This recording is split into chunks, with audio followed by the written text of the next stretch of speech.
Ô, Lucas, você acha que o Putin pode aproveitar essa fraqueza enorme dessa New Left e dessa influência que a New Left exerce no mundo inteiro para os objetivos dele? Então, pode acontecer os dois. Ele pode aproveitar ou ele pode ser derrotado por ela. Ele é extremamente contrário a isso, ele segue uma outra, como foi exposto aqui, ele segue uma outra linha de pensamento. O próprio Stalin, ele condenou a homossexualidade, dizendo que a homossexualidade não permitia a reprodução familiar dos russos. Sim. Né? Então, Stalin combateu as feministas na época dele. isso aí. Tem até a história famosa que é contada, o Olavo sempre conta dessa história, né?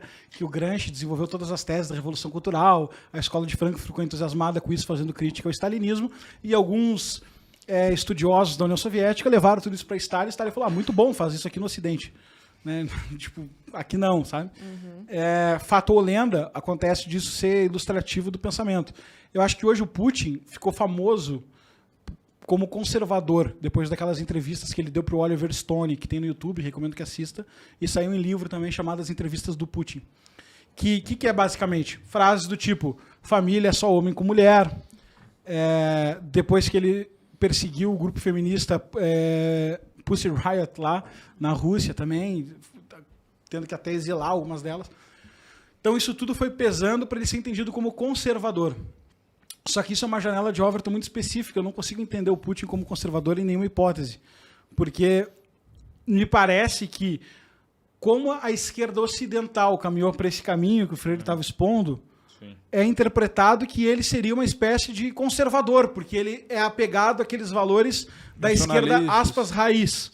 Né? Che Guevara matava homossexuais, Stalin proibiu homossexuais, a China comunista proibiu a homossexualidade, Vietnã comunista proibiu a homossexualidade, a lista nacionalismo, armamento... Isso, poderia seguir longa, né? Então, o Putin acha esse jeito ocidental da esquerda se portar deprimente. Ele não compactua disso. Uma das primeiras interpretações dele foi que a Igreja Ortodoxa seria a cola social da civilização russa, e por isso ele se apresenta como um ortodoxo. É bem possível que ele não seja, acho que ficaria longo aqui, mas por uma série de detalhes, assim, quando tu vai olhar a vida dele, é bem possível que ele não seja, ele está divorciado, ele é muito louco, tem umas histórias ruins dele e tal.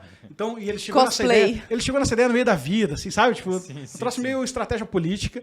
Então é bem possível que ele não seja, não sei, mas ele se portou publicamente como sempre fazendo sinal da cruz e falando de Deus, etc e tal, porque ele entendeu isso como uma cola social importante. Isso joga ele pro conservadorismo, na cabeça da mídia. No mínimo, ele tem aquela religião como Napoleão, né? Isso. Entende a importância política da religião para um projeto imperial. É um Max Weber, assim, uma visão sociológica da religião. Então, isso joga ele, nos olhos da mídia internacional, para o lado conservador. As posturas aversas à inclusão de gênero, etc. e tal, jogam ele, aos olhos da mídia, para o lado conservador. E assim por diante. Só que isso é uma visão nada histórica dos acontecimentos, porque a própria China comunista... Isso é o que faz os caras dizerem também que a China não é comunista, porque ela também tem essas posturas conservadoras, aspas, Sim. E ela tem uma certa economia de mercado. Então, não importa que o cara esfregue na tua cara, dizendo, olha só, eu represento o Partido Comunista Chinês, e o nome do meu país é República Comunista da China, e a minha Constituição fala que eu sou comunista e eu falo que eu sou comunista. Não importa que ele esfregue no teu nariz. Ele vai olhar e falar assim, cara, mas se tu é contra gay, então tu é conservador, sabe? Porque existe uma propaganda... A mídia ocidental confundiu a propaganda que eles criaram do conservadorismo com a própria realidade. Então, eles criaram tanto essa propaganda, foram 3 gerações fazendo essa propaganda, que hoje, quando eles olham para essas posturas decomunistas, eles entendem que são conservadores. Eles não conseguem sair disso. Então, eu desafio você a procurar toda a matéria que saiu no New York Times, no Le Monde, na Folha de São Paulo, no G1, falando do Putin, eles vão dizer sempre a mesma coisa. Ou que ele é um político com várias posturas conservadoras, ou se o cara for um pouco mais informado, vai dizer é muito difícil enquadrar o Putin no aspecto ideológico. Ele é um oportunista, ele é um putinista, etc. e tal. Eu já vi até a extrema-direita, pô. Porque eles não conseguem compreender que, na verdade, o que o Putin é um imperialista russo de visão antiglobalista. Ponto, entende? E para isso ele pode ceder para outra estratégia globalista, que é a estratégia chinesa. É mais ou menos assim que o jogo se coloca lá, entende? E nisso, o que significa? Ele pode aproveitar essa fraqueza da New Left? É possível que sim, ele tem a interpretação de que o homem ocidental é muito fraco. Inclusive, se vocês forem ver aquele debate do Zizek com Jordan Peterson, que ficou bem famoso. Sim. O que o Zizek pega o Jordan Peterson no contrapé, ele não estava esperando, é justamente acusar o Ocidente de ter produzido uma cultura fraca que produziu homens fracos que estão alienados pelo próprio capitalismo e não tem condições agora de participar de uma disputa civilizacional. Isso é uma tese que o próprio Zizek joga, né? Os tradicionalistas, o Alexander Dugin, um ideólogo que colocam como guru do Putin, ele não tem tanta influência como gostariam que ele tivesse, mas ele tem alguma. É tipo o Rasputin do Putin.